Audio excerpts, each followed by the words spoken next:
Hi, I'm Dennis Weiss for Eagle Communications. Welcome to our town. We have the city manager of this town in with us today, Dave Dillner. How you doing, Dave? Pretty good, you? Great. Enjoying the library as always? Yes. The little atrium there is one of the most scenic places in Abilene, and if you haven't seen it, you should come to that library, walk in the Malott room and look up. Really fantastic. It really is. Now, great segue to our conversation today. How many years ago was the library renovated? Let's 5, see. 6? Yeah, somewhere in thereabouts? Yeah. Yep, that was a quarter-cent? That was a 35-cent sales tax. 35-cent sales tax. And the pool and the library were on the same issue. So we're experiencing the benefit of that here as we film today. I had a new guest here just in front of you for a program we shot who had never been in here, and it was an eye-opening experience, literally. Okay, so here we are, City of Abilene. You have a number of facility upgrades that you want to plan for. So we're going to talk about those. So why don't you tell us in broad terms what they are, then we'll delve into the details as you see fit. Sure, thank you, Dennis.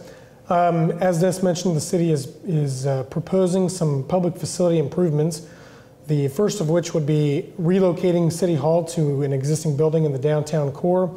And that would allow us then to build new police and fire departments, which is where the primary need is for public facilities within our city. Okay, new police and fire department. You know, I don't know of anybody other than police and fire that wake up each morning or any morning and say, you think they need a new building. So that's going to be news to people. So why do police and fire need a new building? Well, that's a great question, Dennis. And the answer is they've needed facilities for quite some time. The City Hall building that is adjacent to the library was built in 1929. And at that point in time, they never envisioned that facility would also house police and fire facilities.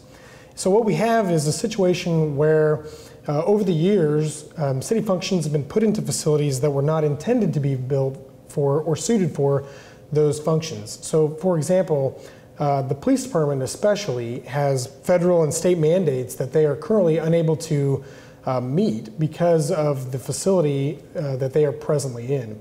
And fire department also has facility needs that they presently can't meet with the existing buildings.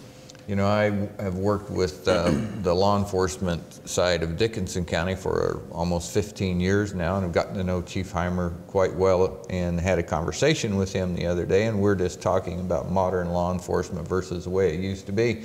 It's just such a huge difference. The requirements do drive choices. They drive choices in the equipment you drive, the equipment you wear, the equipment you use as a law enforcement officer, but they also drive it in where you end up taking a detainee. There's just a lot of deficiencies for not only the security of the officer and the staff, but the detainee himself or herself. There's just issues. You're exactly right. Many modern law enforcement facilities, to give you one example, have what they call a sally port, which is where they can actually pull a police car into a safe and secure facility so that they can do the booking and the general processing of a detainee. The City of Abilene does not have such a facility, and so if we have violent offenders, we have to take them directly over to the sheriff's office. But for the majority of our detainees, we would prefer to do the booking and the processing at City Hall. But presently, and we do that, but presently we have to bring the detainee up through City Hall where folks could be paying their water bill, or they could be getting information on development, or they could just be getting general information from the city. And so there's a possibility where a situation could occur. In addition to that, if you are a victim of a crime, our facilities presently don't have adequate space to separate victims and detainees. So it's very possible that you could come right in line sight with someone that is allegedly committed a crime against you. We would all wish that Mayberry RFD was good enough. I certainly can vote for that, but it's not. It's not the world we live in. It's not the circumstances that we require officers to deal with. I think maybe my experience has made me more sensitive to the needs of the officers, but the burden of that, the obligation to protect both the person you have detained and maybe witnesses or victim of the crime is a high bar. And dealing with inadequate facilities or the ability to safely transfer a prisoner from the car to other holding facilities, that's a high bar. And the responsibility falls on that guy in blue or black or brown or whatever the uniform color is. But the city's obligation, I assume there's some liability issues that go along with that. We never like to think of spending money for liability, but we do it. I'm sure you do it. You have to spend money to protect yourself from possible negative actions. Yeah, exactly. The difference between me spending money for liability and you spending money for liability is that when I spend for liability purposes, it's the general taxpayer that has to pick up that bill.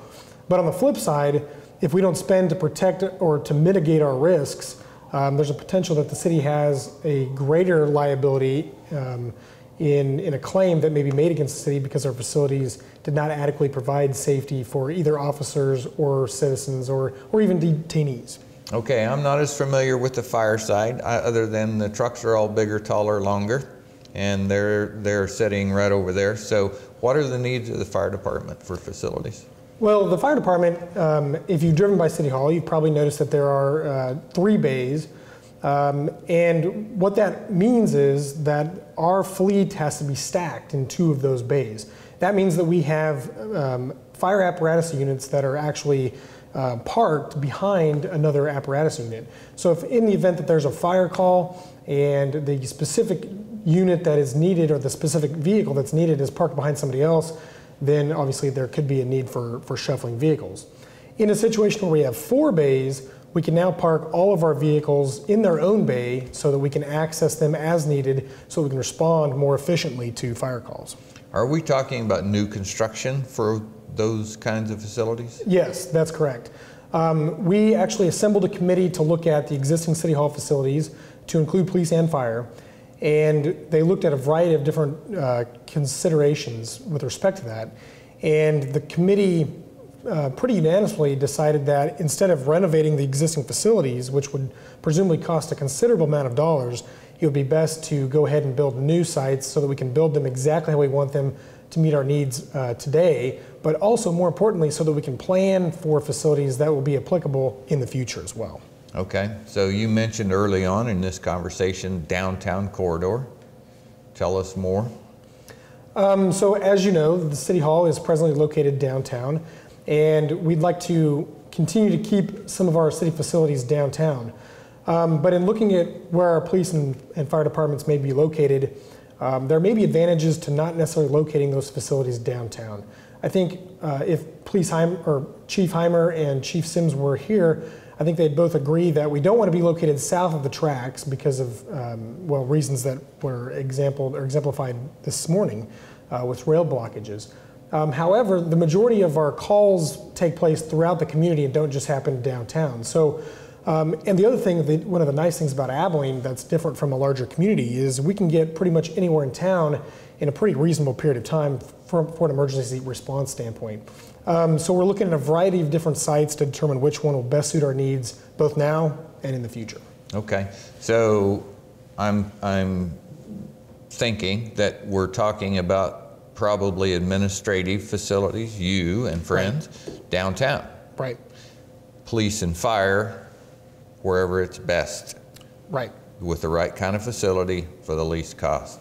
Exactly, exactly. Okay. Now, I want to talk about train tracks because I think it's a bigger issue than just going over it like people who have already thought about it for a while. That guy behind the camera hadn't thought about it yet. Why can't they locate south of the tracks? Train's only there a little while. Well, a little while is not a little while in law enforcement or fire. Exactly. This morning I took my kids to school, and like many Abilene residents going to and from work, I sat there for 30 minutes before I was able to get around it. Some even sat longer than that. So if you have an emergency response and you're trying to get either police and or fire to the call, in some cases it may be both, and you're stuck in behind a train, 30 minutes is a long time. Mm-hmm. I mean, in that amount of time, a lot of things can happen that we don't want to have happen. And so by locating north of the tracks where the majority of Abilene residents live, the majority of where our structures are, we can actually mitigate that risk. The other important thing is, because somebody might say, well, you also have stuff south of the tracks. That's exactly right. But Grant Township is located south of the tracks. The Sheriff's Department also has roving officers, patrolling officers, and as well as the police department as well. And so we can respond to those needs, but we feel like it's important to have a location north of the tracks because we do have two major Class A railroads through town, and on any given day they could block the tracks for considerable amounts of time. I think it's a great example that in today's world, to thoughtfully do planning, you have to do it as a community, not just an entity. It would be very easy for you to say as a city, here's the best absolute thing for just the city. Even by talking today, you've illuminated how important your partnership with the Dickinson County Sheriff's Office as well as Grant Township Volunteer Fire Team is to the overall community well-being. That relationship will simply continue to be prospered no matter where you locate these facilities to the north. But I think it's a common sense thing that maybe people just haven't had a chance to think about yet. If we have Abilene Police on the north, Dickinson County on the south, we feel like we're best prepared as a community.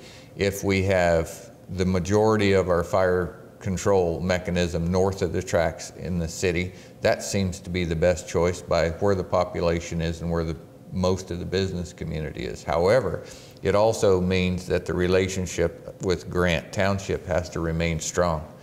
When Great Plains Theater burned down, you had Grant Township here, you had City of Enterprise here, you had a couple other rural fire departments here, right, as well as a ladder truck, I think, came out of Salina. So that in an emergency, help comes from many directions, but the choice today is really what's best for building infrastructure at the least cost. So, good enough? Okay, let's talk about cost. Okay. You're talking about half-cent sales tax. Half-cent sales tax.